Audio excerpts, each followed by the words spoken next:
Hello दोस्तों, क्या आप सभी को पता है आप चाहते हुए भी आप अपने एक्शन को चेंज नहीं कर पाते हैं। क्योंकि ऐसा होता है कि कुछ लोग अपने आप में बिलीव करते हैं और कुछ लोग चाह कर भी बिलीव नहीं कर पाते हैं। सबसे बड़ा डिफरेंस सक्सेसफुल लोगों में और बाकी लोगों में ये नहीं है कि उनकी बाहर की लाइफ में क्या क्या चल रहा है। डॉक्टर जोसेफ मर्फी, जिन्होंने बुक लिखी the power of your subconscious mind, में वो कहते हैं कि आपका दिमाग कैसे काम करता है।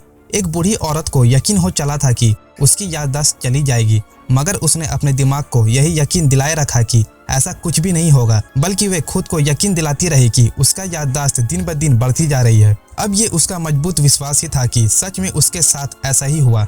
हमारे दिमाग का सबकॉन्शियस और कॉन्शियस हिस्सा एक दूसरे से अलग अलग होने के बावजूद आपस में जुड़े हुए हैं।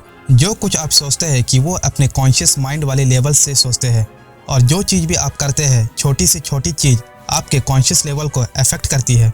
हालांकि ये समझना जरूरी है कि कॉन्शियस और सबकॉन्शियस लेवल दोनों अलग अलग नहीं हैं, बल्कि एक ही दिमाग के दो अलग अलग लेवल है। कॉन्शियस माइंड वो है जो सोच विचार करता है, और सबकॉन्शियस माइंड आपकी हर सोच पर विश्वास करके उसे अपना लेता है। जो कुछ भी आप सोचते हैं और करते हैं, उस पर सबकॉन्शियस माइंड पूरी तरह यकीन करता है। उदाहरण के लिए हिप्नोसिस के पीछे सिर्फ एक वजह थी कि आपका सबकॉन्शियस माइंड इस पर यकीन करता है, और फिर आपसे जो कहता है उसे आपका कॉन्शियस माइंड बिना किसी जिद के उसे मनाने लगता है। फिर आप चाहे सही हो या गलत, जो भी विचार रखते हैं उसे ये बेहिचक अपनाने लगता है। तो याद रखिए माय डियर फ्रेंड्स, आप अपनी कश्ती के खुद ही मालिक है। सारा कंट्रोल आपके हाथों में है, तो सोच समझ के चुने। अपने सबकॉन्शियस माइंड को अच्छे से यूटिलाइज करने के लिए अभी मैं ऐसे ही 4 और लेसन्स आपके साथ शेयर करने वाला हूँ, जिसमें लास्ट वाला बहुत इंपॉर्टेंट है, इसलिए उसे जरूर समझना। लेसन नंबर 1, मेंटल हीलिंग्स इन एंशिएंट टाइम। 1910 से 1919 तक फ्रांस में एक मशहूर मेडिसिन के प्रोफेसर थे, जिनका नाम था हिप्पोलाइट बर्नहीम। वो कहानी बताते थे कि एक आदमी को टंग पैरालिसिस हुआ, यानी जीभ को लकवा मार गया। उन दिनों इसका कोई भी इलाज नहीं था। वे डॉक्टर के पास गया तो उसने उसकी जीभ में एक थर्मोमीटर रख कर कहा कि ये एक बिल्कुल नया इंस्ट्रूमेंट है जिसमें उसकी जीभ ठीक हो जाएगी। और सच में कुछ ही मिनटों के बाद उसकी जीभ ठीक भी हो गई, और वो उसे हिला डुला भी पा रहा था। बहुत से एक्सपेरिमेंट में हिप्नोसिस किए गए लोगों को आसानी से यह यकीन करा दिया जाता था कि उन्हें कोई खास बीमारी नहीं है। फिर वे लोग सच में उसी बीमारी के सिम्टम्स दिखाने लगते हैं, क्योंकि उनका सबकॉन्शियस माइंड कही हुई बातों पर यकीन कर लेता है। इसमें इतनी ताकत होती है कि वे उसी तरीके से एक्ट भी करने लगता है। ये अपोजिट भी काम करता है। जब किसी मरीज के सबकॉन्शियस दिमाग को यकीन दिलाया जाता है कि वो ठीक हो रहा है, तब उसे ऐसा लगता है कि वो कभी बीमार का शिकार था ही नहीं। आपके शरीर पर कोई असर तब तक नहीं होगा जब तक आपका सबकॉन्शियस माइंड ऐसा करने को ना बोले। हमेशा अपने सबकॉन्शियस दिमाग की ताकत को याद रखें। ना जाने आपके जीवन में इसकी बदौलत कब क्या चमत्कार हो जाए, इसलिए कोई भी मौका मिस ना करें।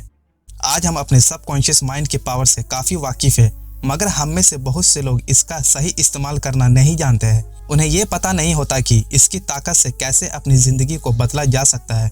और ऐसे करने के लिए सबसे पहले तो ये जान ले कि आपको क्या चीज़ हील करती है, और फिर उसे अपने सबकॉन्शियस माइंड को गाइड करने में इस्तेमाल करें। दिमाग में कोई एक प्लान बनाएं, उसे काम करता हुआ देखें, फिर बुरे या नेगेटिव ख्याल ना आने दें, क्योंकि ऐसा करना बेवकूफ़ी होगा। और आखिरी बात यह है कि प्रे करें और अपनी दुआओं पर यकीन रखें। Lesson number 2, scientist use the subconscious mind. बहुत से साइंटिस्ट सबकॉन्शियस की इंपॉर्टेंस को मानते थे।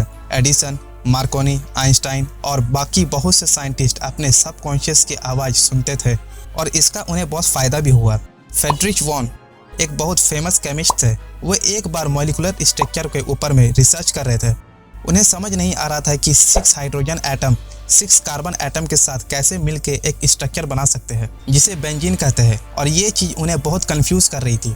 इसीलिए फिर उन्होंने थक हार कर कॉन्शियसली इसके बारे में सोचना बंद कर दिया, और फिर इनडायरेक्टली उन्होंने सबकॉन्शियस माइंड को ये प्रॉब्लम दे दी। कैसे? उन्होंने दूसरे काम करना शुरू कर दिया बिना इसके बारे में सोचे।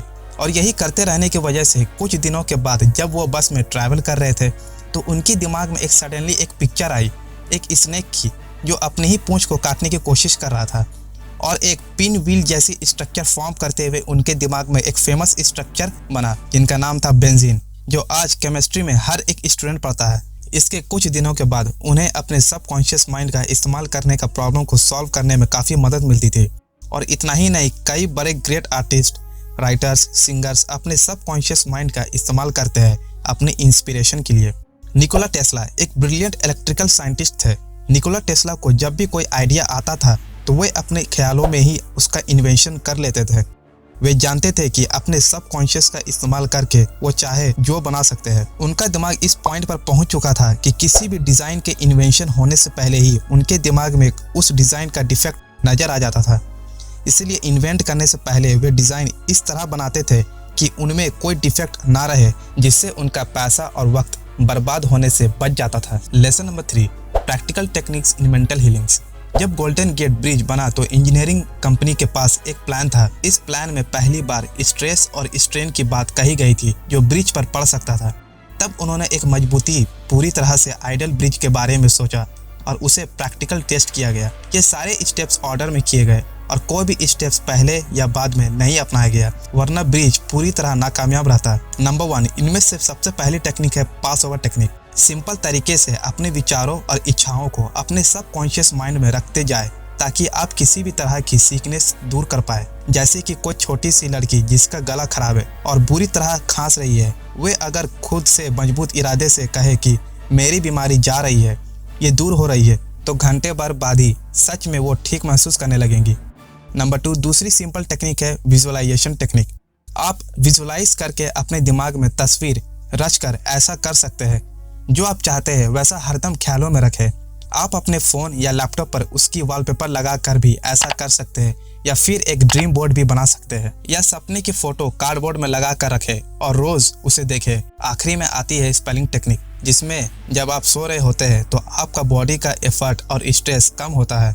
उस वक्त आपका सबकॉन्शियस एक्टिव हो जाता है और आपके विचार और भी बेहतर ढंग से एब्जॉर्ब कर लेता है, जिससे आपके दिमाग और शरीर को अपनी चाही गई चीज़ हासिल करने में मदद मिलती है।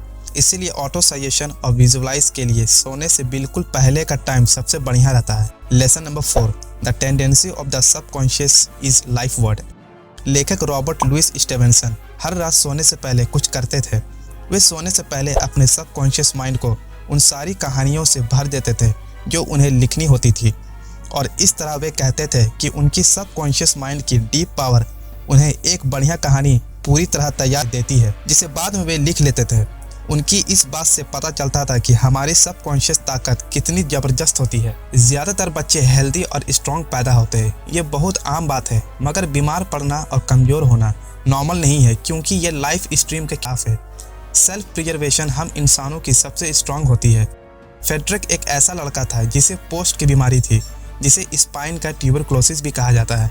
अपने बीमारी के दौरान वो प्रार्थना किया करता था कि वो ठीक हो जाएगा, और प्रेयर्स उसके काम भी। वो सच में ठीक होकर एक तंदुरुस्त इंसान बन गया। सोने से पहले वो उसी स्पेलिंग टेक्निक मेथड का इस्तेमाल किया करता था जिसके बारे में आपको पहले बताया गया था, और ये तरीका काम आया। हर 11 महीने में आपका शरीर खुद को रिन्यू करता है।